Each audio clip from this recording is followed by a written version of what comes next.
Boom, boom. Good evening, everyone, and welcome to the Somers Town Board Combined Meeting, Work Session, and Regular Meeting here on Thursday, August 8th, 2024, starting at 7:11. Before we start tonight, James, if you'd like to come up here and from Troop 228 and lead us in the Pledge of Allegiance. Allegiance to the flag of the United States of America and to the republic for which it stands, one nation, under God, indivisible, with liberty and justice for all. Thank you, James. And James, you're working towards your Eagle Scout? How close are you? Excellent. And as your dad and mom know, my son was in your troop and he's an Eagle Scout. You got it now, it's 5 years ago. So I think you guys were probably in it at some of the same time. So congratulations. I look forward to being at your ceremony and getting your proclamation. I have two that I'm going to be giving to two of your friends this weekend. So and that's probably the best part of the job. What's your project? I'm doing like a virtual walking tour of Somers, kind of. Oh, The hamlet. So it's like the 4 big buildings in this little hamlet area. It's gonna be the Elephant Hotel, the Bailey House, St. Luke's Church, and Ivandale Cemetery. A virtual walking tour of the center of town The big building, for those who didn't hear it. QR code that you scan on like a pamphlet located here. Ooh, I'm thinking. Did your sister do something like this for Geneseo? She did something like this for Muscoot. Oh. So she did it for I think- Scouts. well, that's a great project. Yeah, Good for you. Robert, some, I think over here, right? Robert Robert Moore, across but he had a the street QR at code as well. there. Yeah, that's right. That's a good one too. It's pretty cool. My son did the Gaga Ball pit over at Reese Park, Okay. the red one. His buddy did the black one. Very nice. Let's get right into it. Patty, can we have roll call, please? Councilman William G. Faulkner, Here. Councilman Richard G. Clinchie, Here. Councilman Anthony J. Sirico, Councilman Thomas A. Garrity Jr., Here, Supervisor Rob Scarano. Here. All right. I'd like to make a motion to open a public hearing. Second. All in favor? Aye. This is a continuation. It's a proposed local law to amend chapter 170 entitled zoning. 170-70 entitled accessory apartments, 170-70E of the Code of the Town of Somers, continuation from June 2024 public hearing. Is there anybody here to mention that? If there's not anybody here to that, I'll make the motion to close out the public hearing. second. Okay, all in favor? Aye. So moved. I'd like to make a motion to adopt a local law. Second. All in favor? Aye. Aye. Great. Make a motion to open up public comment. Second. All in favor? Aye. Aye. All right, anybody here for public comment? Got to be somebody. Want to come up for public comment? That would be great. Name, Somebody in the back first. Yeah, name and address. You know what, I'm gonna, Should know that by now. I know. We should, but not everybody at home. Oh, hello. Nice to see you again. I'm gonna just move something real quick, so you're gonna get in the way of the, I don't know, I'm frequently there. the camera can pick it up and.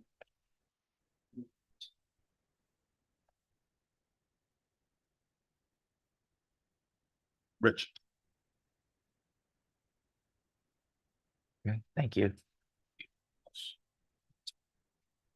Yeah, do it all supervisor. I love it. All right. Robin Anderson, 9 Cypress Lane. You guys probably know I'm here about traffic safety. It's been a while since we talked to you. And I do see that there's an application for a Safe Streets grant on the agenda for tonight. And I hope that is going to involve safety in Shennerock as well. We've been looking around the county and I sent you some pictures. The school safety zones in Bedford. This is by the elementary school.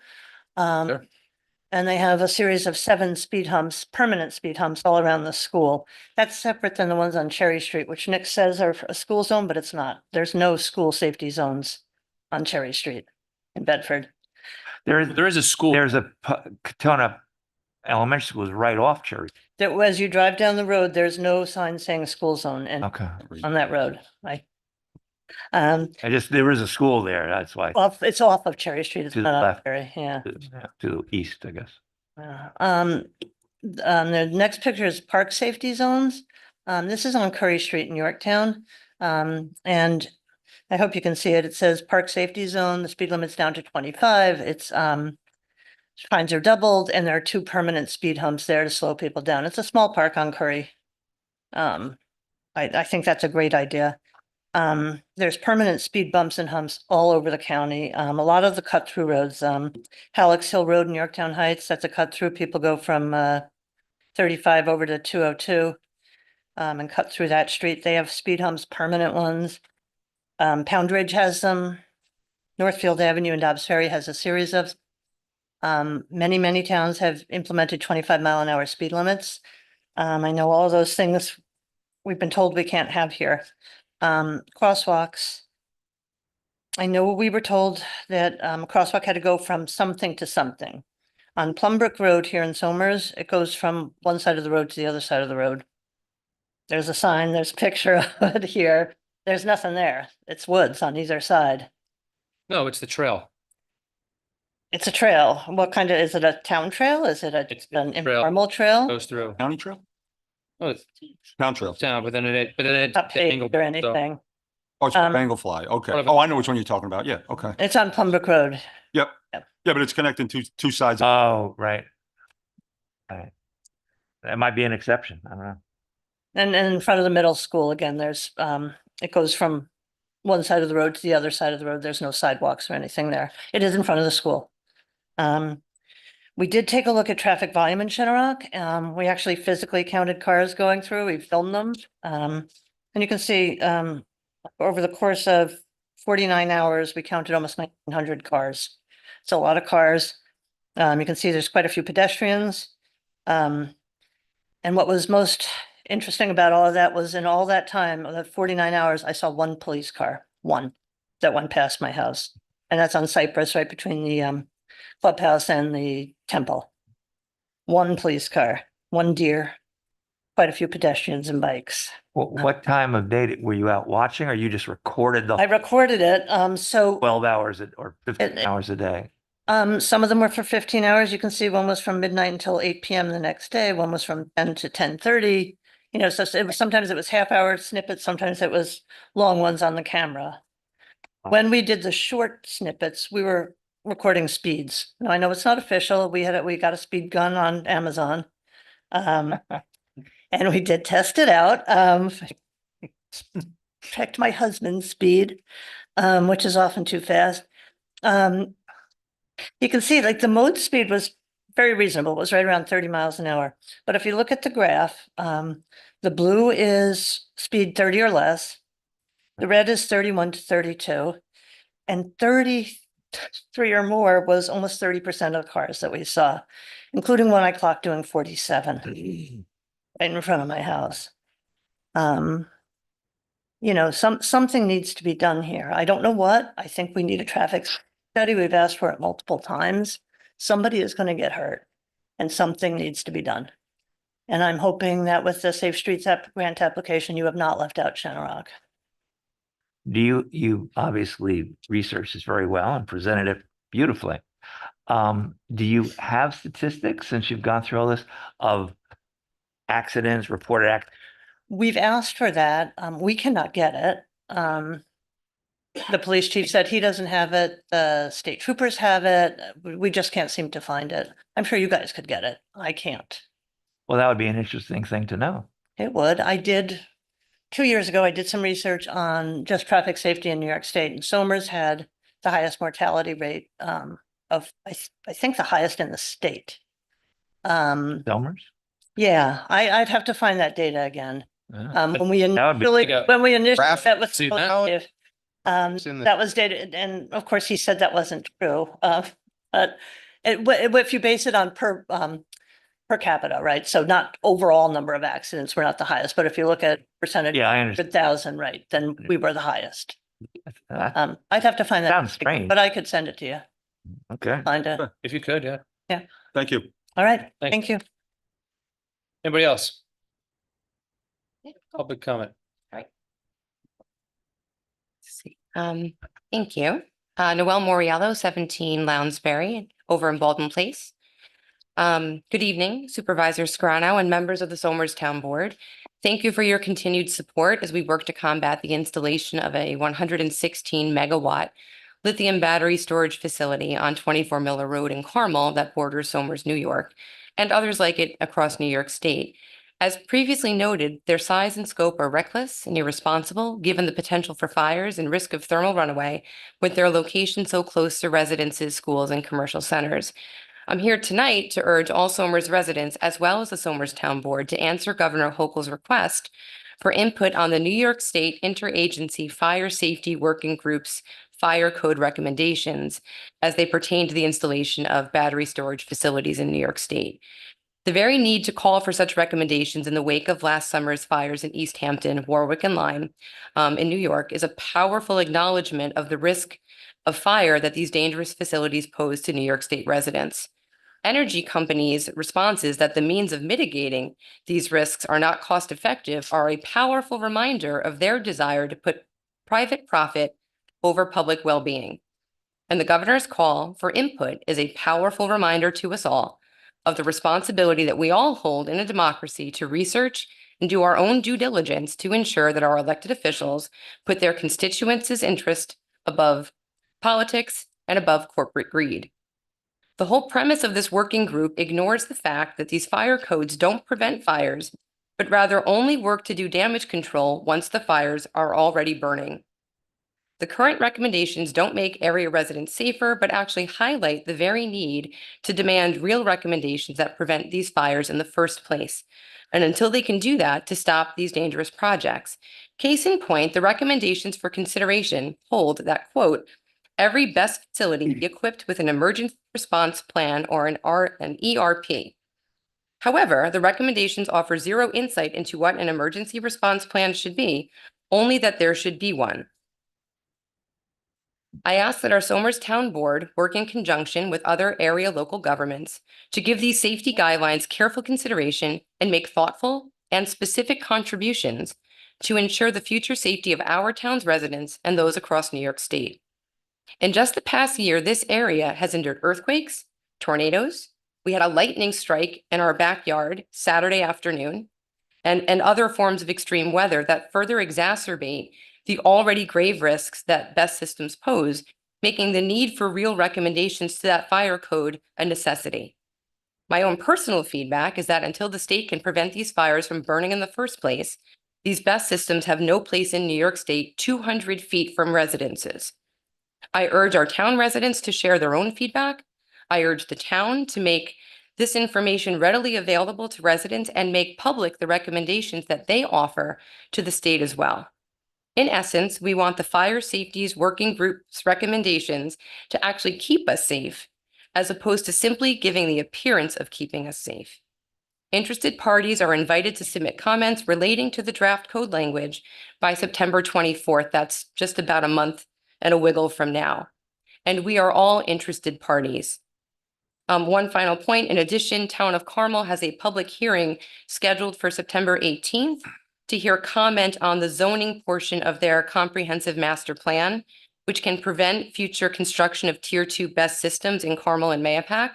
And as parties that will be impacted by this, it's my understanding that we as Somers residents can offer and contribute to public comment. So we would invite people who are interested and informed to come on out and share their thoughts. Well- Thank you so much for your time. That was perfect. Thank you. Well, For the moment. you're getting experience. We can tell you're getting I'm good. getting better. Yes. I'm tired. Let me ask you a question. if I Yes. can. What is the title of that? New York State? Oh, I didn't make it up. That's what this is. I'm sure it- you didn't. I just copied it. It's New York State, it's the New York State Interagency Fire Safety Working Group's Fire Code Recommendations. Now, so they haven't made those recommendations So yet. they did, the list, they were giving us like little like tidbits back in February and March. They released them. I have the link here Oh. on the bottom of the document. They're in, And they're waiting for comment on? they're, it's open for public comment. Oh, okay. And what they called, I quoted them in the actual piece here. It says that interested parties are invited to submit comments Okay. related to draft code language. And you're saying what they should do, what we hope that they would do is recommend, here's what needs to be done to make it safe. Correct. And here's how far they should be perhaps from this type of building or that type of building. I mean, do I understand you correctly? Well, what I was commenting on is a lot of the language, while important, yes, we can all agree that you would need to have an emergency response plan. But there's nothing in the recommendations that dictate the specifics of what that would look like. Right, and that's my point. We would hope Yes. that people who Yes, are supposed to be experts in this would dictate Right. what makes it safe and here's what wouldn't be safe. and even prior to that, the reason why you need an emergency response plan in the first place is because they're assuming that there is going to be an emergency to respond to. Well, I suppose there will always be in some way. Well, true. Okay, got it. Thanks. Thanks. Well, thank you.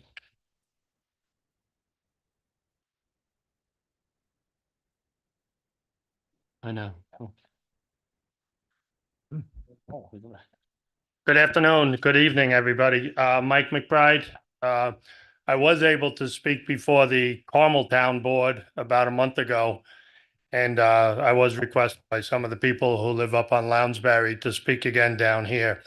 And it's the best stuff. And as an engineer, I fully understand that power plants would like to have capacity created during times of low demand so that it would be available for times of peak demand. But this BESS system and the way they're going about it is not correct. I applaud the town board on taking the lead based on what the Somers Record just said in the paper, the recent paper, saying that the Somers Town Board is going to present itself as the CEQA, the lead agency for the CEQA, State Environmental Quality Review Act. But unfortunately, the bill that was drafted by State Senator Peter Harcum over a year ago in relationship to transit-oriented development also applies to the BESS, the battery energy storage systems. Now, based on the downstate Democrat and Republican resistance to that transit-oriented development, Harcum pulled his name from that bill and they got some of the stuff in on a budget. They added it into last year's budget.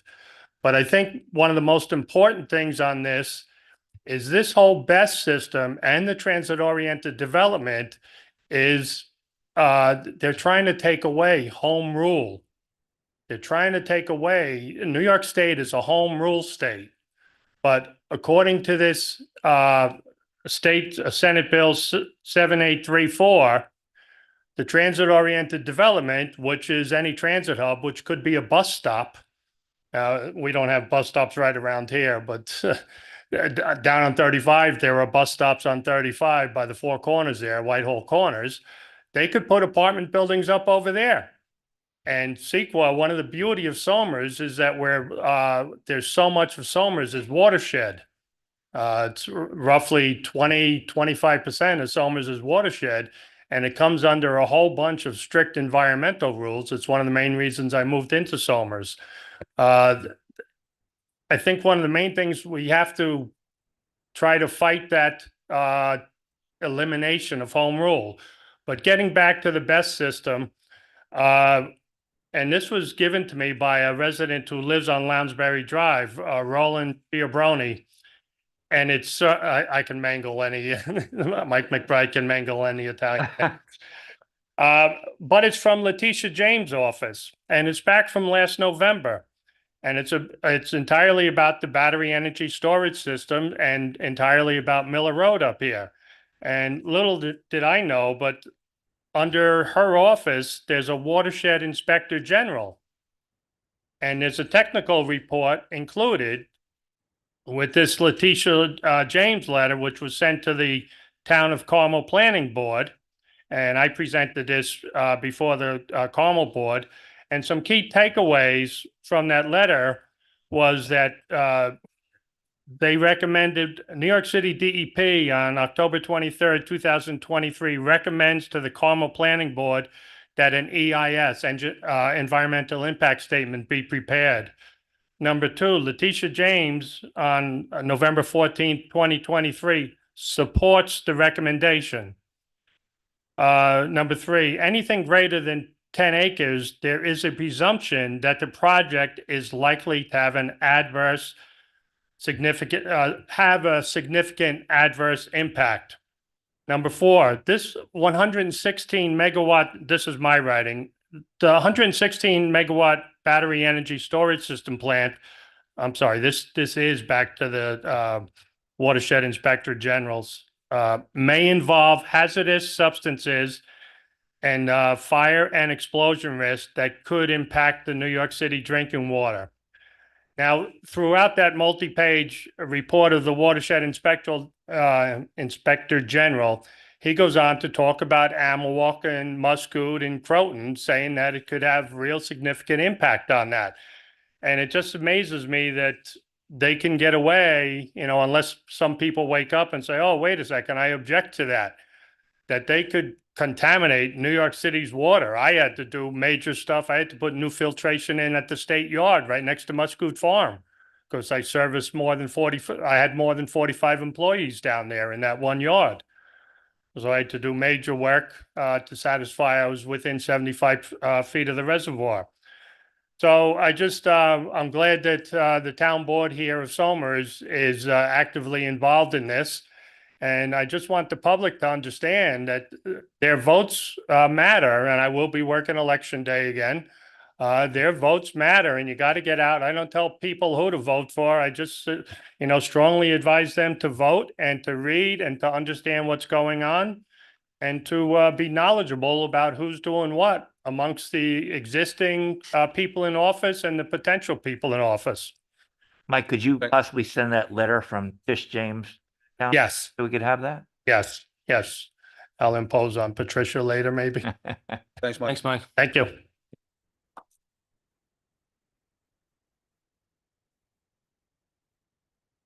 Hi, everyone. How's everybody doing?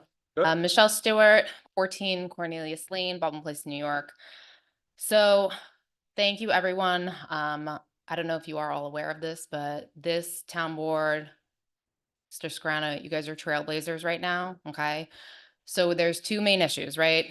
We've got the best on the local front that we're fighting. And right now we've got the moratorium in place, which is good. But we still need to encourage the town of Carmel to adopt a master plan that is appropriate and prohibits these battery energy storage systems facilities such of this size from being allowed in the town, right? So that's one issue. And you guys have gotten a lawyer. That's great. We would like to have some sort of an update on what exactly his involvement is going to be in supporting their town in adopting this master plan and some of their zoning codes, because there is that open comment that's coming up on September. So I just wanted to kind of reinvigorate the group and see where the lawyer is on that front. So the second issue is that with what's going on locally, there's something different going on more broadly, right? So we know New York State and people are talking about this. So the state is trying to pull home rule. Okay, so what is that going to look like? Right now, BESS is not under Rapids. Okay, it's not being part of this green energy movement where the governor is going to be able to put these green energy projects wherever she would like. And Somers is doing an amazing job in trying to work in legislation that is going to prohibit it here locally, should the BESS be taken out of that or kept out of that. Now, we know that there is a summit coming up in September, okay, September 4th or 5th, where all the energy companies are being pulled in, and we're not exactly sure what that conversation is going to look like, but we can assume or inspect that it's not going to be something positive that's going to help our cause, right? So what can we do to fight this? So we need to think more broadly. So for Supervisor Skrano, who are the other supervisors that we can engage in a conversation so that we can have a broader impact and a broader shared voice to come together and not just be Somers doing an amazing job, but how can we bring other people together from these different towns in terms of leadership? Okay, this goes it flies in the face of, whatever side of the party line people are on. This is not about Democrats or Republicans. It is truly about what is safe and making sure that people like you who've been voted in can actually control what is going to go on in their backyards. Because should BESS get pulled into the budget come January, which I'm going to go ahead and guess that Senator Harckham is going to try to put that bill right back in. It's going to be part of the budget, right? And so if we do not start thinking now about how we can, come together in Westchester, as a state, towns, this is something that we need to start thinking about now, because what we don't want to happen is this wave to just happen and nobody is aware of it. We're trying to educate people broadly across the state. But like I said, you all have been trailblazers in supporting this movement. And so our ask is that you continue to do that. So I'm going to ask that you engage other town councils in discussing how can we come together? How can we be prepared for what this fight is going to be? Because we can say it's not allowed in Somers, but if these buses get in Rapids, it doesn't matter what laws you put into place. They're going to end up here, and you have to think about the northern areas we live in. There's a lot of open land, and these things can be put on public or private land. It doesn't have to be state-owned land. It can be put on private land. That's the way Rapids Act is being put together. That's the language. So that's it. All right. No, thank you. Yeah. Thank you, guys.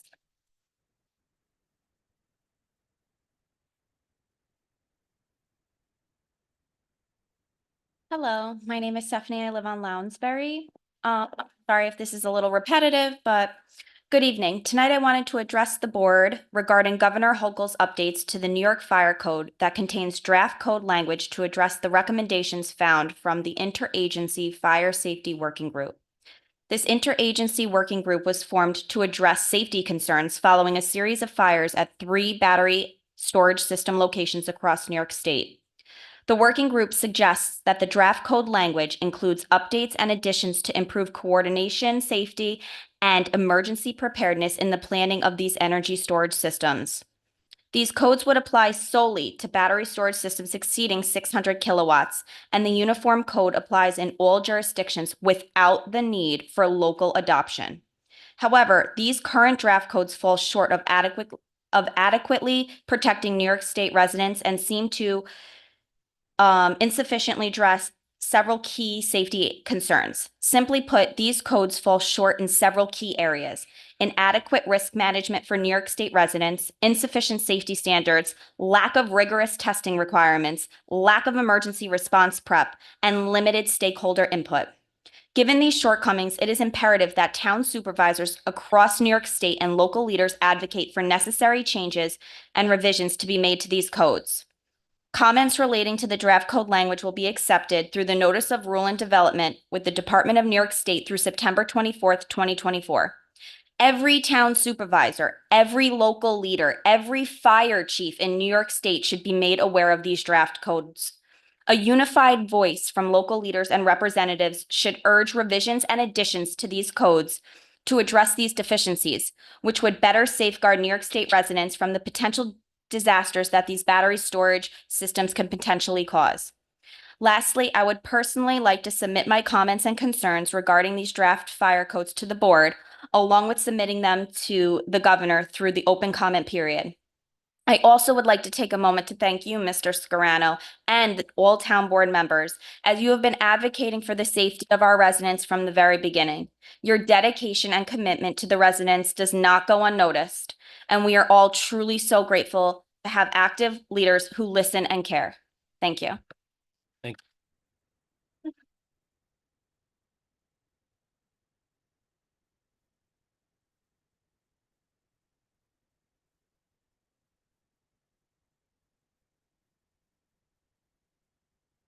Okay.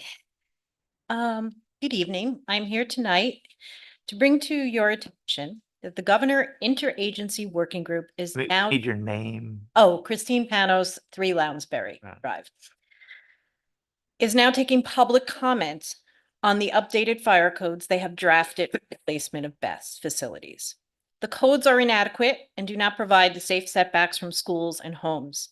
I call upon the Somers Town Board to review the recommendations and lend their voice to the opposition of placing grid-scale battery storage near homes and schools. The biggest problem with the interagency recommendations is that their recommendations are based on the New York State Interagency Fire Safety Working Group Air, Soil, and Water Data findings of December 2023, which I sent all of you in your email. The report was influenced by the state's green energy agenda goals and was skewed to reach a favorable conclusion for BESS storage and the energy companies. In failing to test the levels of the toxic gas, hydrogen fluoride, the gas most abundantly released during a battery fire, the state falsely concluded the air was safe to breathe. HF turns into hydrofluoric acid when water is applied, meaning that the runoff from the fire suppression techniques could be contaminated. Soil and water were not tested for hydrofluoric acid either. HF persists in the atmosphere as it is picked up by clouds and forms acid rain. HF is a substance regulated by OSHA, a member of the interagency team. And that is where the whistleblower who informed me to look for this HF in the report is from. It causes lung damage if inhaled, leading to fluid accumulation in the lungs. If exposure is long enough, death will occur. Even small splashes of high concentrate hydrogen fluoride products on the skin can be fatal. The most glaring deficiency of the report was the lack of HF testing, but other problems can be found in the report, such as allowing the energy companies to hire the testers and the testing labs and delaying testing of soil for weeks. Additionally, well water was not tested after the Warwick fire, despite the fact that HF persists in the atmosphere. After the East Hampton fire, swipe testing for metal residue and gases, including HF, was done, but only the results for the metal testing made it into the report. In the testing of the soil, there were 183 unknown compounds listed, which is relevant because no standards of levels exist for unknown compounds. Additionally, the guidelines included from the battery manufacturers warn that any water runoff from fire suppression must be prevented from reaching bodies of water or sewers, a clear indication that the runoff is toxic to the environment. In failing to test for HF and its residue after the fire, the report misled the public and the planning boards currently faced with a decision as to whether or not to approve a BESS facility. Writing fire code when the levels of HF remain unknown is irresponsible and dangerous to first responders and to the public. For this report to remain unchallenged and the same team that produced this report is allowed to now write the code is a travesty. Exposing this grave oversight is critical to ensuring the safety of New Yorkers. The 3 facilities studied in this report represent a total of 37 megawatts. Currently, the state is poised to roll out industrial-sized BESS storage in Mahopac, New York, 116 megawatts, and 275 megawatts in Glenwood Landing, Long Island. Given the egregious omissions in the governor's interagency report, an immediate halt to all BESS facilities should be called, as well as a prohibition of placing these facilities next to schools and residential neighborhoods.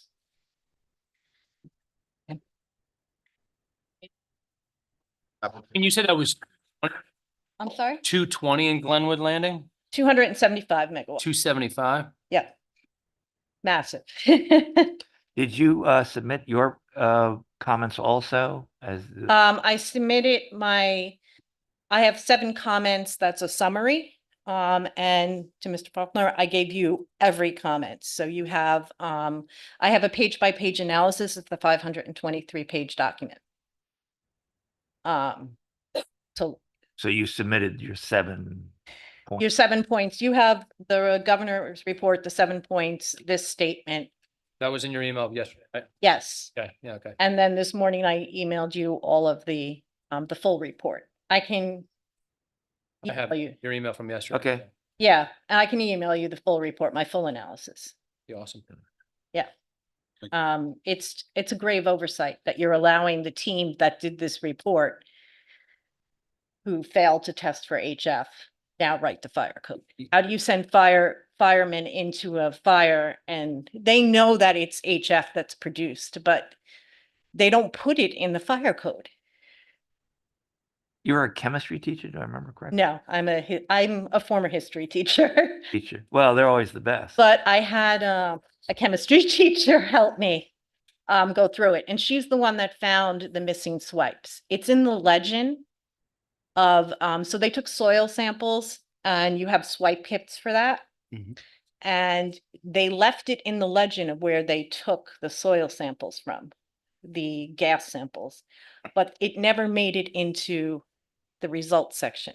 So somewhere along the line, somebody said, you can't put that in the report. It would seem. Dean, thank you. Uh,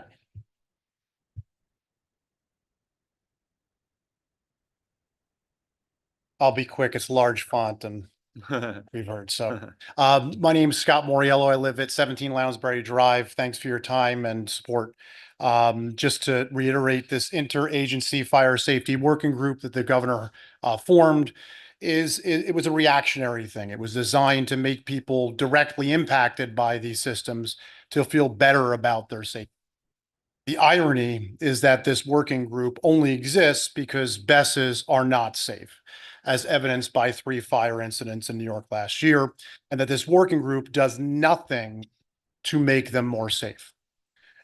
This report that came out and the recommendations made by the report were produced by representatives from the energy industry, state politicians, and appointed officials who all support rapidly expanding battery energy storage systems in New York State. Members of Homeland Security and Office of Fire Prevention and Control were also involved, but their specific feedback was not released publicly in the fire code recommendation.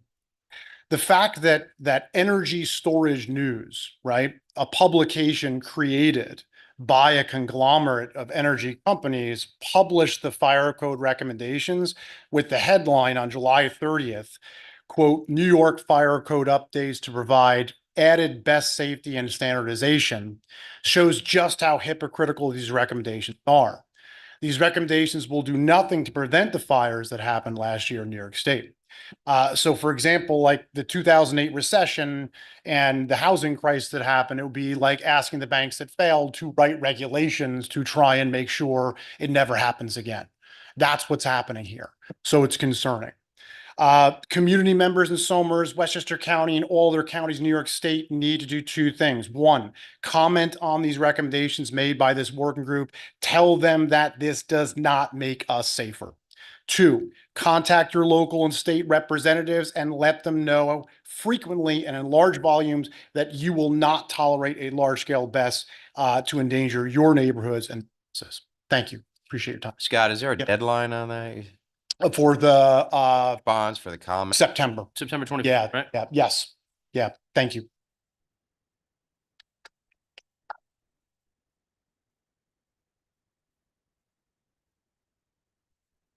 I just wanted to ask one other question. Is there like a split for supervisors or town councils throughout New York State? Like, does something like that exist right now? We have monthly meetings. You have monthly meetings? Because I think that that would be a place to have this discussion. I don't know if like the towns have ever come together to fight something or at least like preemptively, like foreseeing the future. That I think would be something. There's a I can tell you monthly meeting of towns, and there's also an association of towns in New York State itself. And then there is a local Westchester Towns Association, for lack of a better term. That's not the official term, but yeah, there are those. Towns have Supervisors. the towns have come together to fight certain things. TOD being one of them. Transorient developed from a couple years ago that we all got behind. So Okay, could be another. especially about home. Okay. Okay, cool. Thank you. Okay.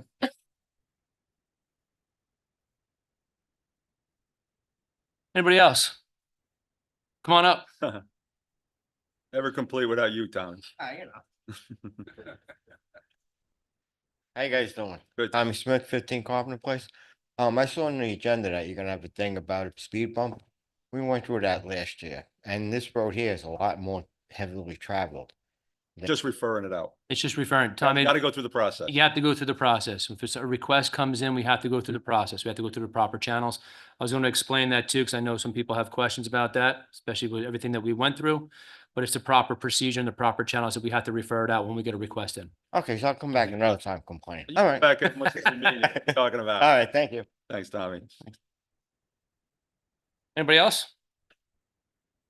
If we don't have anybody else for public comment, I'll make the motion to close that public comment. Second. All in favor? Aye. So moved. All right. Patty, turn it on. Patty, can we go department reports? I have reports from the town clerk, building inspector, zoning board of appeals, plumbing bureau, fire prevention, parks and recreation, planning and engineering, tax receiver, and director of finance. Great, thank you so much. Let's go on to business of the board here. Okay, sure. We got some exciting stuff we're gonna talk Exciting about. stuff. Sure. Come on up. First couple updates here for the town. In the community of the Shenorock community, we have the bubblers are in place. The aeration system's in it. It's a first step towards trying to bring that lake back to life. So I believe we have 3 out there working. If you drive by, take a look at the water and see the bubblers coming up. And then the other thing too is some people have called and want to know what's going on at Reese Park. Reese Park, we have a new digital sign going in place. We cut back the trees, and this should help, spread the word for community events that are going on, certain things that are happening, CISO sports signups, those type of things. So it'd be another, just a way to get some information out there for the community. We're just waiting on last little bit of the leg, and hopefully it's in before Labor Day, just before the school season starts. All right, that brings me to number 2, the Trailside project submission. I believe we have Dave, if you want to come up and just talk about it first, and then we'll bring up Ken Carney and Rich Williams. Come on up to the front though, guys. Talk about it. Evening, Mr. Supervisor, members of the board, Dave Smith, town planner for the town of Somers. So you have, just by way of background, the applicant had submitted a petition back a little more than a year ago. And in you had gone through the initial state environmental quality review, that's the seeker process in New York State. You had gone through the initial steps of declaring your intent to act as lead agency. And in, I believe in October, after that process had finished, you did declare yourself to be lead agency, and you directed the applicant to prepare an expanded environmental assessment form that would include a series of reports, technical reports, including a traffic impact report, natural resources report, including tree removal, wetland mitigation report, a fiscal analysis, stormwater management report, a review by the State Historic Preservation Office, and a utilities evaluation. So the applicant has been working diligently to prepare all those technical reports. They've submitted those in, I believe, in July. And we requested that you review them kind of as part of your hard look. And I think at this point, the board is in a position that you could accept the revised submission package and circulate that for public review and comment. And the environmental assessment form would be circulated as one document with all the technical reports as appendices. It would be circulated to all the other interested and involved agencies, and that includes New York State DEC, New York City DEP, New York State DOT, Westchester County Planning, Westchester County Board of Legislators, your own planning board, the Town of Somers Bureau of Fire Prevention, your Open Space Committee, and provide those agencies with an opportunity to review and provide comments back to you with respect to the proposed application. Now, as a result of tonight's meeting, if you decide to accept it, you're not approving anything. All you're doing is you're making the documents available to the public for review and comment. And as part of that, as part of the hard look, there is EAF Part 2, which eventually you will get to, and that has 18 different impact areas. And you will evaluate each impact area with the reports and the technical reports that have been prepared and submitted to make an evaluation and a determination of significance under seeker, whether the proposed project as proposed presents no significant adverse impacts, or there may be impacts that are mitigated. But that's essentially where we are in the process. The applicant is here tonight. I believe that they brought copies of the plans that they can present. Certainly they're available for any questions that you may have. And I'm available for any questions right now if you have any at this point. When you say if we decide to accept it, are you implying in some way that this is a mission impossible, or Should we decide to accept it or no, I'm sorry. Well, now I'm looking for something to kind of blow up, you know. Sorry, Uh, sorry. You got some bad ones? That was Yeah. right there. Just want to know. Yeah, so, no, all you're doing is by accepting it, you're saying that there's enough information and in sufficient detail for the public and including all the interested and involved agencies to understand what the proposed action is and what the potential impacts are and the proposed mitigation. Right. That's all. That's all you're doing. It's preliminary. There's no final decision. It could be revised No. later, but we're saying anybody out there could make a determination. There's enough information for that. Correct, right. So Dave, I get what you're saying. There's the applicant and the request is complete but not final. Correct. And then you say we're going to request comment and feedback by September 12th. Is that going to give them enough time to give us feedback? Hopefully, but It's a month. realistically, does that, Well, it's up to you. If you'd like to extend that time, certainly can it be that. done in that time? What's that? Can it be done in that time? I believe that it can be. If an involved agency says we need more time, they can certainly request that from your board. I think you would obviously grant that request if it's reasonable. But I think, a month is certainly enough time to review the, It is August though, Information. Bill's point. It is August and Mhm. people involved might not be around. If it's enough Yeah. time, yeah. If it's Yeah. not, they'll request an extension. right. Yeah, exactly. Mhm. Okay. Guys, anything for Dave? No? No, all good. I'll turn it over to Mr. Carney and his team. Good evening. Need help with that? Thank you, Dave. Ken Carney. I'm here with Rich Williams from Inside Engineering, John Dahlgren from Tim Miller Associates. Rich and Tim's office prepared most of the documents that are before you tonight to address the various reports that Dave referenced earlier. In addition to that, we have submitted petitions for the Water and Sewer District be included in the Water and Sewer District, both the town and the county. And so Rich is here. The plan hasn't changed since we last met. And we're here to answer any questions you may have. Rich, myself, John. Thank you. I think maybe just, and good evening, Rich Williams with Insight. I think just the one other notable thing since we were last before you is we've been spending time with the Fire Prevention Bureau, who had some comments. Your most recent memo from them should indicate that we've resolved their comments, particularly with respect to access. So we're happy to be able to report that to you. Can you just show me again on there with the access? So what we've done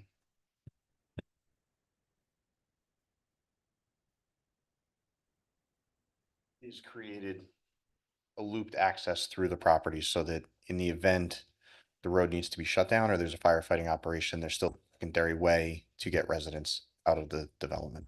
So show that one more time. So it's going to come down that way. It's gonna come between All those right, two good. buildings? Yes.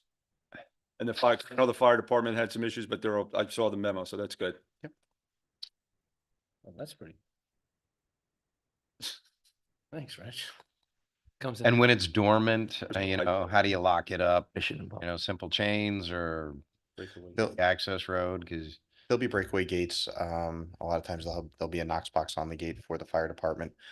We actually want this to be part of our amenity. So, we do have 20 acres that are going to be preserved in a conservation easement, which will offer passive recreation. And this will be kind of a main trail that just runs through that. So we're hoping it still is used by the residents. So there's 34 that are undisturbed, correct? There'll be 34 acres that are undisturbed, right? More than, Sounds Two correct. conservation easement. and then how many in the conservation easement? 20. 20 in the conservation easement? Yep, 7.5 acres are going down. Half acres going to the town, right? Correct. Correct. Okay. Good. The other thing too, I noticed, I went back and looked at the report, but I looked at and maybe you can explain for me on this beautiful, right? You had the square footage there of Right. 4,660, I think is for the community center, but I'm looking in the report here, it says 6,000. I believe what's on the plan is the footprint size. There is a mezzanine level. It is a 5,800, so it's 5,867 square feet. based on the architectural drawings which were provided. Right. As a gross floor area. Just want to make sure I'm looking at everything right. Fair question. Right? And then, you guys answered the emergency access for me, right? The impacted areas, conservation easements. And I think that we have 58 3-bedrooms, right? Correct. 58 3-bedrooms and 23 are 2-bedrooms, right? Correct. And then 5 of those out of the 81 total are 120%. 120% AMI. Yes, Correct. Correct. The affordable side. with no public financing. Right. That's self-subsidy. Correct. Did I read that right? For the propose of what you guys were thinking on the value of the homes, right? I think the 3-bedrooms around the 850-ish range and the 2-bedrooms around the 800 range. That's correct. Okay.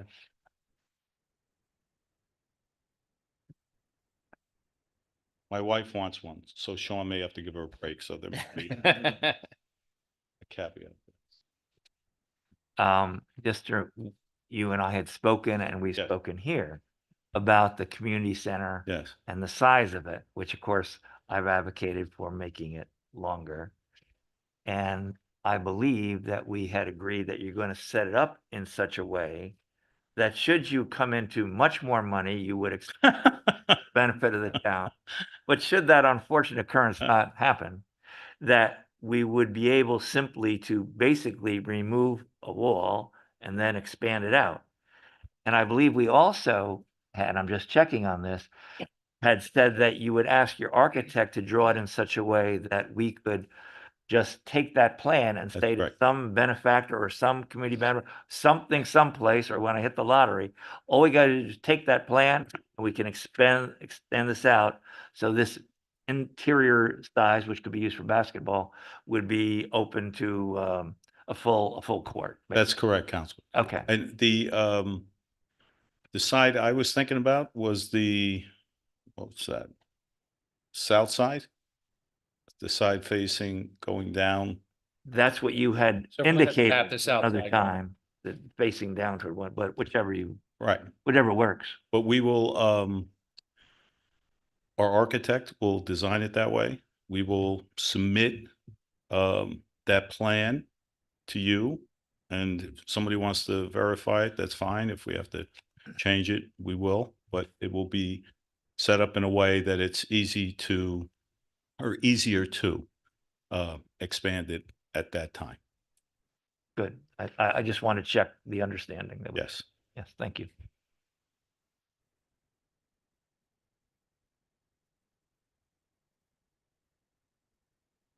Pretty much, yes, right. Do you have anything? No, I'm good. No? Rich, yeah. Rich, I know I've seen the petitions for the water and sewer, but we're also map plans and reports submitted. Yes, that should have all included. Not sure I've seen those. Okay. Just send them on. Yep. Yes, we mirrored what we did the last time we did the petitions. So we'll make sure you have them. Have there been unforeseen problems that have come up or things you had to solve that you didn't see before, or it's pretty much gone? No, I still walk the property every couple of months. And nothing's changed. You know, I go for walks around Baldwin Place and nothing's changed. Other than as soon as possible. Yeah. When Thank you, would Council. like to start, Thank you, Council. assuming all of these things get done. Yeah, we would, What's your best estimate? as soon, I would think, within 6 months of final approval, we would start. We'll self-finance the first so many units, and we'll have to work with the town, as we have in the past, to put some type of mechanism in there on the timing of the community center, right? We did that with Crossroads. I wasn't able to get the CO for the last residential building at Crossroads until the commercial building was up, roof was on, windows were in, and so forth. So the town held our feet to the fire. Glad you did, because we wound up with some pretty good commercial tenants. So we're happy with that, but that's a mechanism that we'll have to work out either here or with the planning board. But once that's done, or in the unforeseen, within, I would say, 6 months.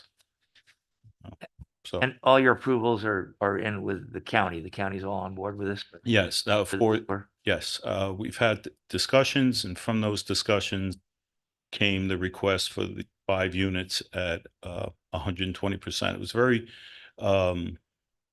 very constructive dialogue back and forth. They acknowledge what the town has done. They acknowledge what our company has done, and for all the units that have been built. But they felt that was fair, and I felt it was fair as well. The 5 units at 120%. So you're good to go basically as soon as all. Yeah, yeah. We have to go through once it's advanced, the petition's advanced, then we have to go through the committee for Board of Legislatures, and then the full Board of Legislatures. We were before them last week. Sean's got a project down county that we advanced through in a matter of a couple weeks. So I think it's important for the public to understand the reason why at 120 and the 5 units. And you said it yourself about the work that you've done in the past, right? Where Somers, we did over a place, I think, quote me if I'm wrong, but about 230 units of affordable units, which was almost about 27% of the county's quota that we did. So between us and North Salem, we were at 33%, the two communities. But equally as important, we got Engelfly, We also- where we had to possibly pay back some money. Oh, yeah. It got us. That's a huge thing. It got us there, and that was millions of dollars that we would have had to have paid back. Correct. And I think it's. And many of these are Town knows- your units that you. they are, and you're correct, Supervisor, and people point to the evolution of Baldwin Place, not just for the affordable units, but how it worked collaboratively with the town and the county. For example, the town, when we went back in for Crossroads, it was the driving range. I don't know, going to do any more affordable. And there were discussions and said, well, we'd like to have sewer, right? From the county line all the way up to Mayapack Avenue. The fellow who owned the Tool Nut, the fellow who owns the farm stand, the other restaurants a little further north were looking for sewer. So the county worked with us to expand that sewer district, as part of that. The light that went in opposite Crossroads and opposite Avalon was part of that, the Route 6 improvements.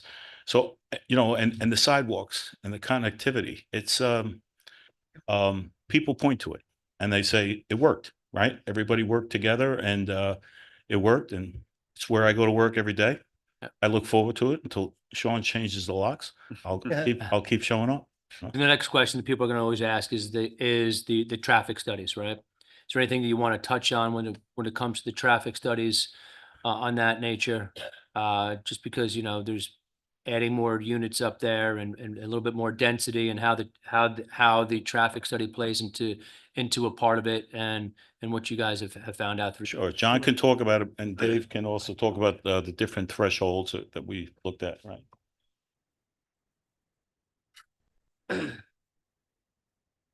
So as part of the series of reports that were required, we asked the applicant to prepare a traffic analysis. It includes all the standard practices that are included as part of a traffic analysis. It looks at the kind of the no growth, what's currently out there right now. It looks at, all right, what other developments are in the area that would be adding traffic to the roadway system. And then it takes a growth effect, a growth pattern of usually it's 1% to 2%, and they add that per year until the project is. And then that way they come up with kind of the no build scenario. And then they add the project related traffic to all that analysis. And that's a pretty standard industry standard for preparing the traffic analysis. And the criteria is looking at the level of service, because you come out at the site entrance in Route 6. And the way they judge traffic impacts at a signalized intersection is level of service A through F. A is the best and F is a failing intersection. You don't have any failing conditions there, and I forget the exact, all the A through D. But essentially, their traffic analysis shows that there's no change in the level of service at that particular intersection. So the report will obviously be circulated to New York State DOT. They'll review it. You've had your own traffic consultant review the traffic analysis, but it was included and we've included in the standard methodology that's used for evaluating. That's a good point, because you don't have other residents who will be, well, they would be impacted this on when you get on Route 6 or 118. So there will be impact on residents of Somers. But I was just thinking in my mind, it's in that shopping center, the former Erstad Bill, and they have a new owner now. Regency, yeah. Have they had an opportunity to look at this to see whether or not they say, well, no one goes to the shopping center anymore, it's too crowded, Yogi Berra type thing? Have they had a chance to look at that, or are they on board with this, Ken, or anything like that? Have they thought about it? Are they aware of it? I don't know if they're aware of it. I'll let Ken speak, but I would say that having, and this was part of the fiscal analysis that we prepared. We asked the applicant to evaluate, each household has its own income, household income, some portion of which, disposable income, they spend in kind of the greater Somers community. And so they prepared the evaluation so that there is, and I forget the exact number, but it's in the report, there's a significant amount of disposable income that comes with this project. We're assuming that a good portion of that is going to be spent locally. I would think right there. Right around the corner, you have a shopping center that has all shops and conveniences. So we think that that's probably a good symbiotic relationship between this particular project and Is there going to be a access to walk to and from the shopping center to Trailside? Down Reynolds Drive, correct? Yeah. Yes, the sidewalk down Reynolds Drive. Got it. Yeah.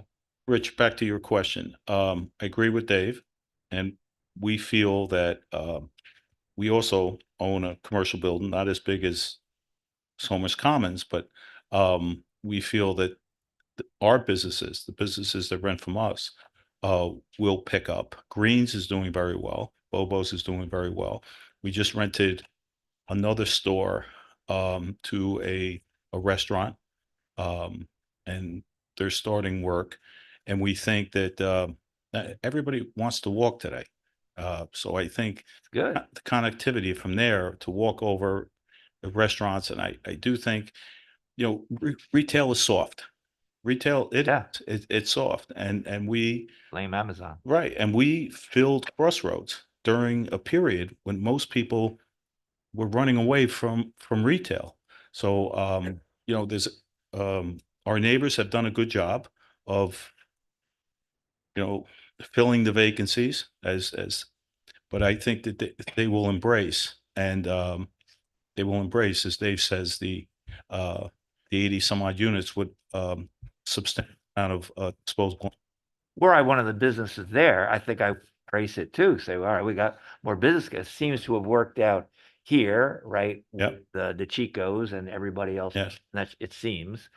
And so I think that they would. I'm just wondering if they had a chance to look at traffic and the traffic pattern that you imagine and how it might affect their businesses in that shopping center, and if they had any reactions to it, or if you give it to them and they will have any reaction to it, or they're not going to One get in it. and one out, right? Other than the emergency road. We got a couple ways. A couple ways. We have you go down Clayton Boulevard, right? Down across from Crossroads. You can come down, make a right, and make a left on Clayton, because that's a town road. That's not owned by the shopping center.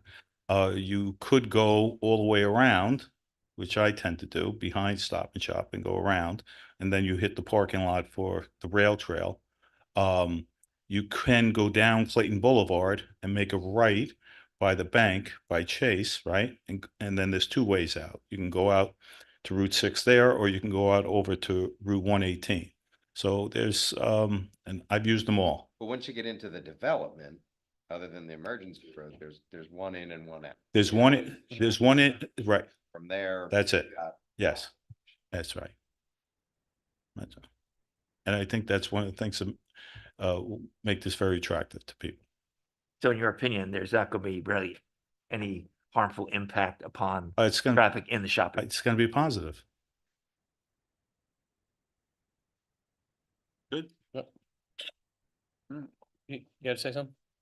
Um, You would, you had the book open. Sure. This is John Dahlgren from Tim Miller Associates. Our company prepared the environmental assessment and the traffic report and the fiscal analysis. And I think David gave a good summary of the traffic report, that there's no the study found that there's going to be no change between existing conditions and when the project is in terms of delay. You know, that the I mean, there's seconds delay, but not in terms of the level of service, D to E or EF. So I want to, David talked about the resident spending that's projected that we looked at in the fiscal analysis, and it's projected to exceed $5 million annually. And I don't think it's been mentioned, but in the fiscal analysis, it also talks about the impact to the schools, how many school children, and after the costs, we estimate that, you know, the cost for educating students, the benefit to the school from the taxes is over $1 million annually. So that's in the report, and if there's any other questions I can answer. I know I asked this once before, and pardon me if I'm redundant. You're aiming this at a certain economic demographic, but it's not restricted. No, it's not. It's for people like me. Live in a big house, everybody's moved out, but yet we move over there. We don't want 2 bedrooms, because when our children come to visit us, they want a bedroom for their children. Right. So one for us and if, yeah, so, And you plan for parking for all these parties have, or? thank you. No, we're gonna park at the rec center before it's expanded, so that's. But Until it's expanded. I say that. But that's the market. That's the cohort that we are targeting. Hey, you're looking at me. We're targeting the people who want to stay in Somers, in Westchester, that are selling their house, or done with the maintenance and the upkeep, and want to stay here and want a little bit of a different lifestyle. We're big trail walkers. We're there every weekend. I mean, that's very attractive to us to walk there, and we're gonna and walk everywhere. I mean, for me, I walk to work, but as we just discussed, shopping. So that is the market that we're seeking. I happened to be up the hill at Heritage Hills this weekend, and this was my wife, and we were remarking on, it is hard to park there if you have a lot of guests coming in. So we're just sort of thinking about that. And so that really prompted my question. Is that something that you have projected in some way as you plan the parking space? Did you have I know you have a formula for that. Did you go, let's say an extra 10, per person or something? We did, because the trend is needing more and more parking for visitors. So your code requires 162 spaces. We have 313 spaces. What we did is we have 81 spaces in all the garages. We have 162 spaces in the driveways. And then throughout the site, we added an additional 70 spaces for visitors, which is just short of 1 per unit. So we did want to make sure that we had suitable parking. I think that's important. Covered. Right. Anybody else? Guys? All right, I think we're pretty comfortable here, so A is accept the revised submission package from the applicant as complete for public review and comment. I'll make the motion to accept and revise. Second. All in favor? Aye. So move. And then B is circulate submission package to all interested and involved agencies for review, comment with the request that comments be provided by the town board September 12th, 2024 meeting. I'd like to make a motion to circulate the submission package. Second. All in favor? Aye. So moved. Thank you. Thank you very much. Thank you. Good luck, guys.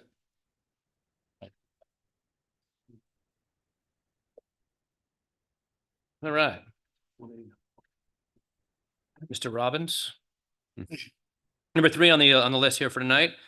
Consider adoption of a resolution in support of the expansion of Veolia's Heritage Hills Water District Service Area to include the proposed state police barracks at section 17.18, block 1, lot 1.b, and that's discussion here. Yes, good evening. This parcel is the proposed state barracks. This parcel for the development of that state police building requires water and sewer service. The current Veolia limit of service ends at the lot line for this, but does not extend into this lot. To obtain water service to this lot from Veolia, Veolia needs to petition various regulatory agencies, including the New York State DEC, to show that they have adequate supply and capacity to serve the parcel and for their permission to expand their district. This request for a resolution is to state that the town supports that petition to the DEC to allow for the expansion of the district to cover that lot. I'd like to amend the requested resolution to also include section 17.18, block 1, lot 1.2A, in addition to 1.2B. There's no proposed development on that lot, but I think it's reasonable to include that right now to include all of that future public safety parcel. I think it's good. Yeah. Thank you. I think we committed We did. to the contract. We did commit to that. So, good catch. I appreciate Roland bringing that to my attention. Thanks for that. So listen, I think we're all Oh, pretty yeah. much agreement about this and what we've been No brainer. for the last 15 years. So I'm gonna make the motion to adoption of the resolution in support of the expansion and to include 1.2A along with 1.2B. Second. All in favor? Aye. Aye, so moved. Steve, do you know if the plat has been filed? So one of the conditions of filing the plat is demonstration of adequate capacity for water and sewer service. And so this petition from Veolia to the DEC needs to occur before that plat can be filed. And then, I think I've mentioned this to you before, eventually we'll have to extend the boundaries of the paper Heritage Hills districts that we have to include both the state police barrack property and the fire district property. Even though it's not an operating district, they're there for backup purposes in case Heritage Hills ever fails. You have an entity ready to step in to operate. Right. Got it. So we'll have to go through that process. Right. Okay. Yes, before the end of the year. Right. Yeah. Yeah, good Okay. point. And then Steve, number 4, consider adoption of a resolution to support of Veolia Water New York pursuing a modification to its New York State DEC permit in order to serve the town's administered water district as a wholesale customer. So this one is slightly different from the prior resolution in that this project would be for a connection, essentially an out-of-district connection for the town to create its own district and buy water wholesale from Veolia to serve the townhouse and surrounding properties as part of a proposed water district in the business historic preservation area. That will address the PFAS issue here at the townhouse and some other neighboring properties. So this resolution is similar in that Veolia has to go through the same process of petitioning the DEC to demonstrate that they have the capacity in their operating permit to serve this proposed district. They have the paperwork that says how much water we anticipate that to be. This is not an extension of Veolia's district, but instead the town acting as a wholesale customer of Veolia and then administering its own water district here. We have any So idea- here you're anticipating that we'll form a mini district? We'll have to go through the map plan and report and formation of a district as part of that, yes.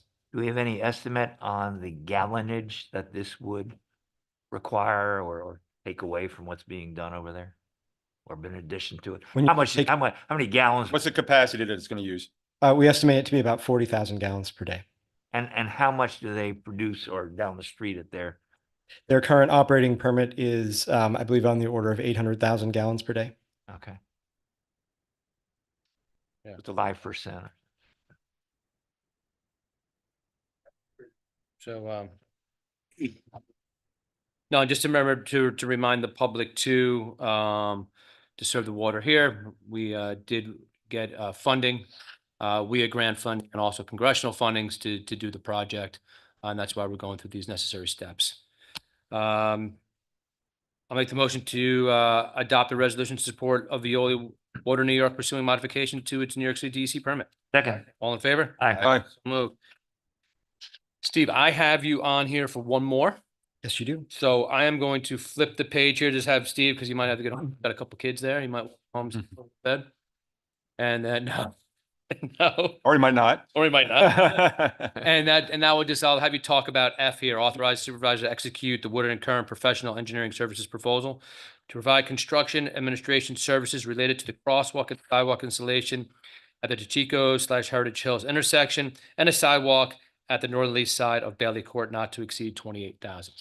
So this project, thank you Supervisor for that. And there may be one other agenda item that you have for me as well for the grant. Oh, yeah, I got that. Yep. Right there. This particular proposal to the town is an extension of our existing engineering services agreement with the town. This project is to install 2 sections of sidewalk here along Route 202. The first is an extension of the sidewalk at Bailey Court to wrap around to the Route 202 side up to the lane.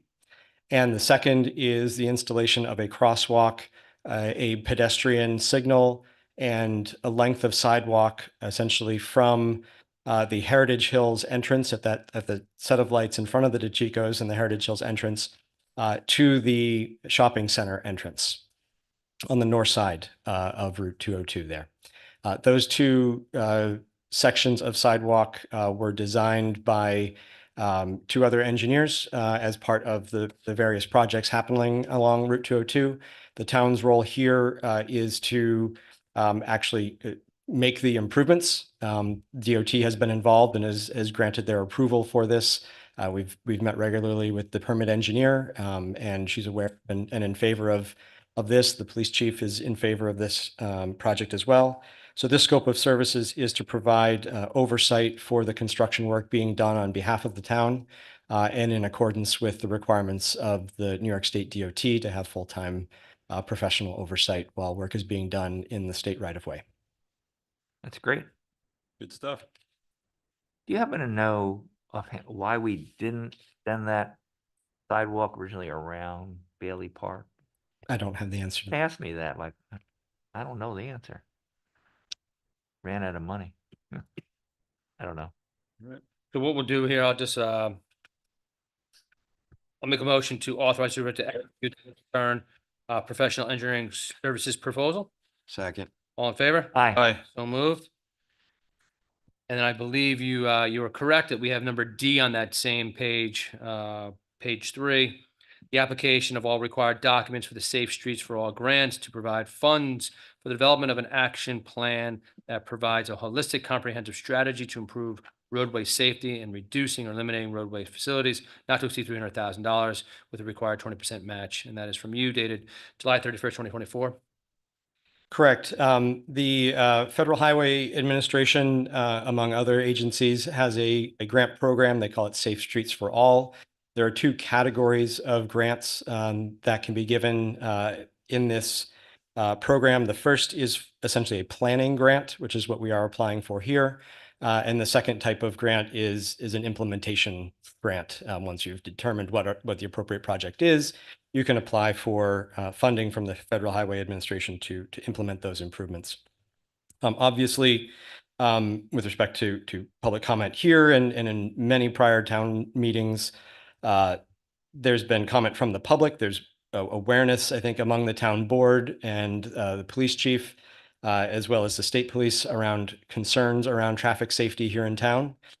This proposed grant would provide some funding for the town to retain professional services and engage in a public process to develop an action plan for recommendations to make improvements for both vehicular as well as pedestrian and bicycle safety throughout town. The grant is being prepared by J. O'Connell Associates with professional support from Woodard & Kern and Hardesty and Hanover, the town's engineering consultants. Yeah, so just give people a little information as well. We did have a meeting today. We did have a phone call and we went around Somers. We went around every road, every street that was a concern. Even ones that we weren't even talking about as I was driving around the town. I said, what about this road? And then Chief Linklater was on the call as well, talking about all the roads that he had concerns about. And even that some of those, even we talked about some state roads along with our town roads as well. Good productive meeting. They got to understand what our concerns are. So this is another way to help get some funding to put together to put a plan together. And as is usually the case with grant funding programs, one way to get money to make the improvements is to show that you've gone through the process of studying and understanding the issue and are prepared to address it. And that's what this is a first step towards. Do they connect this to the Complete Streets program that they urged the town to adopt, or resolution they urged the town to adopt years ago, which they've never been any help, in my opinion, to us, including when they redid 202 and didn't even tell the town they were coming, where we could make a bike lane or a pedestrian lane. So is this connected with that, or there's two separate things? Is this designed to implement that, I suppose is what I'm saying? I think they're complementary programs. One is at the state level and this is federal funding at the federal level. So they're a little bit, which as the gentleman behind me stated, does flow through the state, but the actual application is in this case to the Federal Highway Administration. So, right. It's similar goals, similar aims. But they, at no point does it say, in order to accomplish Complete Streets, we have now the Safe Streets, which is designed to, there's nothing in that language that says that. Okay. Okay. Anything else, guys? No. All right. So for number D here, I make the motion to start the application process for all required documents for Safe Streets for grants. Second. All in favor? Aye. Aye. So moved. Gentlemen. Good, Steve. Thank you. Steve, thanks. Mike. Thank you, Steve. All right, we'll head back to page number 2.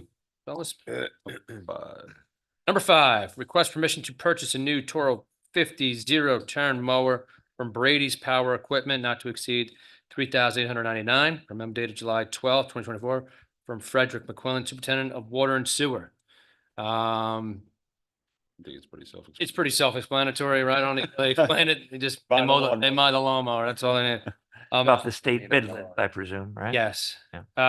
I'll make the motion to request permission to purchase. Second. All in favor? Aye. So moved. Number 9, request permission to purchase 9 water meters for Avalon Community for the purchase price of $23,562, where the town of Somers is responsible for half its amount, which is an equivalent to $11,781. And Avalon is responsible for the remaining half. Per memo dated July 24th, 2024, from Frederick McQuillan, Superintendent of Water and Sewer. Yes. Yep. All right, I'll make a motion to request permission. Second. All in favor? Aye. Moved. Number 7, request permission to purchase 15 fire hydrants through an award bid with Siglock Systems, the amount not to exceed $43,500. That was a memo dated July 24, 2024, from Frederick McQuillan, Superintendent of Water and Sewer. Second. All in favor? Aye. So moved. And those are replacements, right? Those aren't, are those? I believe they are replacement. They're not full. I think he keeps them in the yard. Yeah, he not- keeps them, he I keeps think that's what he said. Didn't he come? keeps them down the highway. Yeah. And they have them down there. Thank you. All right, here we go. Number 8 here. We're going to talk about, which ones are we talking about here? So we're talking about A, C, and E. And then A is the renewal lease of the use of the 3rd floor for the townhouse located Route 102 for the Somers Historical Society for a 10-year term. Yep. And then C, here's the application and all required documents by NYSERDA to Clean Energy Community Grants in the amount of 5,000 and 10,000 to be used for the purchase of EV charging stations. And then number E, the requisition documents for the remaining $3,797 of the SAM DSNY grant solar panel project 8076. Can we vote on A and then you guys find the next two? Sure, we Thank can do that. Can I make a motion to the renewal of the lease of the third floor? Second. All in favor? Aye. So move. And then let me combine here C and E. Make the motion to approve both of those. Second. Second. All in favor? Aye. Aye. And recuse. Here we go. Okay. Number 9, request authorization from the Northern Westchester Joint Waterworks to act as lead agency for going to bid for water storage tank rehabilitation work in a combined effort, town of Somers and with the town of Yorktown and the New Jersey, Northern Westchester Joint Waterworks for them to handle the processing of future contractor invoices per memo dated July 24, 2024 from Frederick McQuillan, Superintendent of Water and Sewer. This is, we're trying to get a better bid out there. So this is why we are combining with Yorktown and Northern Westchester Joint Waterworks and ourselves. All of us have tanks that need to be refurbished. So we're putting the bid together as one. Fred had a busy July 4th. He did. Working away on that day. I'll make the motion to request authorization. Second. All in favor? Aye. And number 10, refer request for a speed bump installation on Overhill Road before a stop sign to the Somers Police Department, Bureau of Fire Prevention, Highway Department, and Engineering for evaluation. As the gentleman came up here before, anytime that we get a new request that comes in before us, we have to follow the proper procedures and the process. So this is why we're doing that. Even though there was a couple months ago, many people came in about the speed bumps and the stop signs in Shenorock. So it doesn't approve it. It doesn't approve it, just we refer it out to get their information. We weigh out the information and then we come back and we make a decision on The it. only suggestion I'd have is that we heard, from people, the bump. And so if you go down Cherry Street, those are speed humps that we've learned over the years, speed humps, speed bumps, and speed tables. And so it would seem to me if we say a request, well, they say speed bump, but can we put in there speed bump or speed hump? I'd like to know if anybody has an issue or thinks one is preferable to that, because it might be that a hump would be less noisy than a bump. I'm no expert in these things. Are we bound by what was requested? I don't think so. I don't know. Let's refer it out, see what happens. Yeah, let's refer it out, and then again, I'm going to suggest that, before we any sort of a public hearing, we let everybody in Shenorock know about it. We could, I'll volunteer to go put it on their bulletin board over there, and just so we don't have a case of deja vu. But you understand my point. Oh, no, I know exactly. I don't know if is a bump noisier. They were all Well, about bumps. It was noisier. My belief is that Mike, the ones that we did were temporary, so they were much steeper, whereas the humps are lower. So these we got the temporary ones, so they were going over them and in Cherry, those are humps. Yeah. Yep. So I notice when I go over those, I guess I have to go slower. I do go slower, and there isn't a noise. And I know when I go over bumps, it seems like it's more noise. So I'm just thinking of that. People are going to. I'm not against putting both in to say, can we get a? Is there a preference, or does it matter to Does it, these? Roland, do you know if it matters? Or is it under the highway department to figure out what's the best? If they came back and said, we're okay with it, or does it? As long as your insurer will insure them, Got it. Okay. really what you need to know. Okay. Good. Okay. Thank you. Let me talk about number 11 here. Refer request for a speed bump or hump installation at the Hyatt and Voris intersection in Somers Chase to the Somers Police Department, Bureau of Fire Prevention, Highway Department, and Engineering for evaluation. Now, this came from their HOA.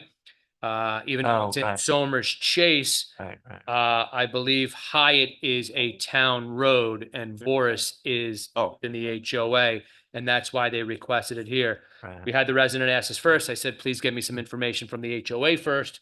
So this way we know that we're not. So Hyatt's a going town around. road? I think Hyatt's either Voris is the town. I think road. Voris- I think Voris is the town road. Whatever, Hyatt. whatever one's the main one that comes in. Yeah. But one of those is a town road. So this is why we're referring that out as well. Yeah. Okay. Okay. And I'll make the motion to refer both of those out. Second. All in favor? Aye. Aye. So move. Number 12. Review referral response received from the Highway Department, Engineering Department, and Somers Police Department concerning the request to place a no parking sign in the vicinity of 10 and 11 Dogwood Road. Now, I know police and the highway were all in favor of the signage there. Yeah, police was there, highway and engineering all had no issues with signage being put there. It is kind of a windy curve. You have to, if there's cars parked on that spot, they come out and you can't really see what's coming up your way. So putting a sign there would only help that area. So if this is for this sign, is it already regulated to be no parking there in the first place? No, that's why we saw the public, we have to schedule a public hearing, right? Okay. Okay. Make the motion to do that and then schedule the public hearing? No, I'll make the motion to schedule the public hearing. What date? September 12th. Second. All in favor? Aye. So moved. And then number 3 here, request permission to authorize a waiver of 13. 13. Sorry, did I say 13. 13? 10. It's getting late. It's getting. Tracy. Request permission to authorize the waiver of permit fees for the following projects due to hardships per memo dated July 26, 2024 from Thomas J. Toon, Building Inspector. That's 9 Anita Road, rebuild from fire, 140 Route 202, demolition of fire, and then 270 Route 202 to make repairs. The building owned by the fire district. It's not the fire department. It's a fire. Right. All good ideas. And I'll make the motion to request permission to authorize the waiver. Second. All in favor? Aye. So moved. All right, financial. Authorize supervisor to execute the BidNet Direct agreement and services to join the Empire State Purchasing Group, which is BidNet's Direct Regional E-Procurement Solution, New York State. Per email dated July 22nd, 2024 from Robert Kehoe, Director of Finance. I'll make the motion to authorize. Second. All in favor? Aye. Aye. So moved. Do have some current vacancies here. If anybody's wants to join one of our boards, please get in touch with my office. We're more than happy to set up a time to meet you and discuss qualifications. And then also here, authorize the reappointment of Richard Arbach to the Somers Affordable Housing Board to a 2-year term ending July 11th, 2026. I'll make the motion to reappoint. Second. All in favor? Aye. Aye. And then let's acknowledge the resignation of Michael Bayless as a member of the Somers Affordable Housing Board effective July 11th, 2024. With regret. Yes. And then number 5 on that, authorized hiring of Deborah Kim as a part-time planning board secretary in the planning and engineering department to work no more than 17 hours per week as a budgeted salary of $25,000 per month dated July 29, 2020 from planning and engineering department effective mid-August 2024. I'll make the motion to authorize the hiring. Second. All in favor? Aye. Aye. So moved. Okay. Planning and engineering for review and comment. Wetland and watercourse application, Route 100 corridor, New York City DEP forest management work. Anybody have comments? No. Nope. No comment here. And then wetland and watercourse application, Rodriguez, New York City DEP forest management work. Anybody comment? Nope. No. No comment here as well. Okay, police request permission to purchase a 2024 Ford F-150 police responder pickup off the Onondaga State bid through Van Bordel Ford in the amount not to exceed $52,468.20 per memo dated July 17th, 2024 from Brian Linklater, Chief of the Somers Police Department. Make a, Budget this year? it is. Oh, I okay. make the motion to request permission. Second. All in favor? Aye. So moved. And then consensus agenda. I'll make the motion to approve the consensus agenda as presented. Second. All in favor? Aye. Aye. Aye. So moved. Calendar of events. Yeah. We're getting there, ladies and gentlemen. We'll be out here by 9. Oh, Okay. yeah. And then calendar events, we have September 5th, we are back to our regular schedule with our town board work session, and September 12th, our town board regular meeting. October 3rd, town board work session, and October 10th, town board regular meeting. All of those meetings start at 7 p.m.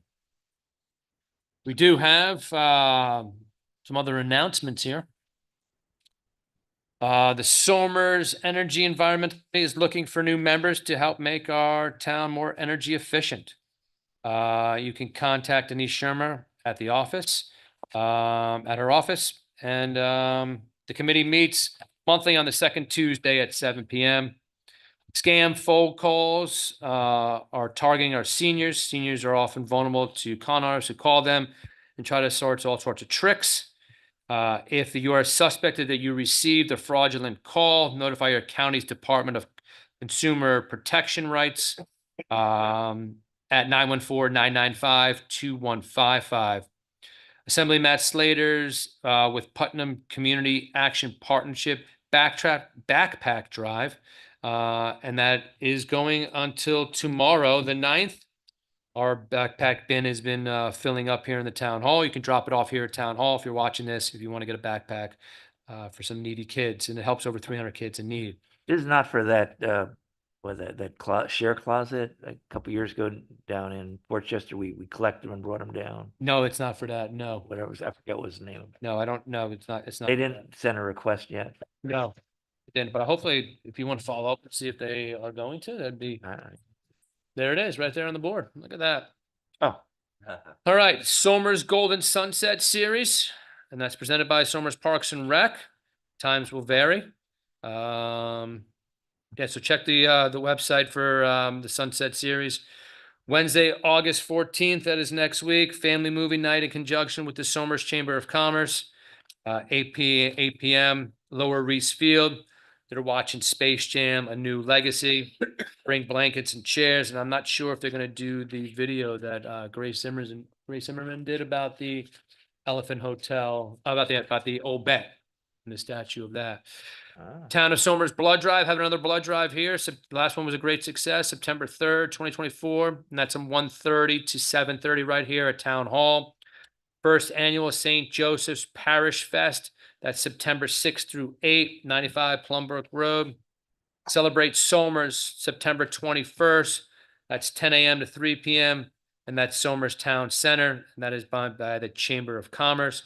And then Somers Women Club Annual Autumn Sale. That is September 22nd at Reese Park, 9 a.m. to 4 p.m.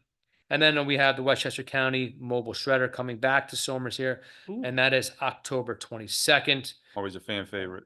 Fan favorite. Things around the corner. And that's 10 a.m. to 1 p.m. And that is over at Reese Park. Patricia. What's the good news Good today? news today. Fun fact of the day. Competitive art was an Olympic sport from 1912 to 1948, when art competitors were part of the Summer Olympics. Competitors awarded gold, silver, and bronze medal in 5 categories: architecture, literature, music, painting, and sculpture. The only requirement was that the entries were inspired by athletic endeavors. The set of awards were called the Pentathon of Muses and decided by an international jury. Cool. Wow. Actually pretty cool. Never knew that. Now, when I was, Rich, did you attend those, Rich? that's funny. But I thought, when I was in school, He was actually. I thought that they said the opposite, that art is about non-competing. It's Non-competing. It's beautiful. It's in the eye of the beholder. It's not, all you people stop being competitive. Little did I know. Rich was a judge. Little did I know. For the first one. First one. For the first. Thanks. In 1912. All right, let's beat that sucker to death. Oh, I can't get enough of that. We could man. probably keep- I can't get enough of it. Anybody from the audience? I go on for an hour. I Hey. go on for an hour right now. When I was your age, you used to make fun of me for being old. That's I'm your age now. That's That's true. true. Good point. that's you. Hey, I just want to say, it's hard to believe we're saying this on August 8th, but this is our last meeting of the month. Good luck to the school kids. Yeah. Our next meeting will be after school starts. I'm proud to have a senior in Somers High School this year. It'll be my last one. As everybody knows, I, much like Rob, went to Somers High School, so it's always a little special when your kids go there Yeah. and graduate from the same schools that you went to and I would get- participate in the same thing. So this will be my last one. Rob has two that have, he's got a Plenty of- little bit of a runway. Yeah. He's the But advisor, so yes, he's got along. we wish luck to all of them. Tomorrow's the last day of another successful summer camp for the town of Somers. Again, hard to believe it's already August. So I stopped by the other day for an event there, and kids looked like they were having fun. You know, hopefully down the road we'll be able to get a splash park in of some sort, which will make it all that more attractive. That's the hope. And but good luck to them, and that's it. And all the kids going off to college. Dude. All that's true. All the kids going off to college, and they're going off in the next Back week or two, kids. probably. Bye-bye. Do your best. Yep. Yeah, welcome to the class of 2028. It's going to be that long until they Wow. graduate, which will be here before you know it. And congratulations to the U.S. Olympic team. I believe we're winning in the medals count right now.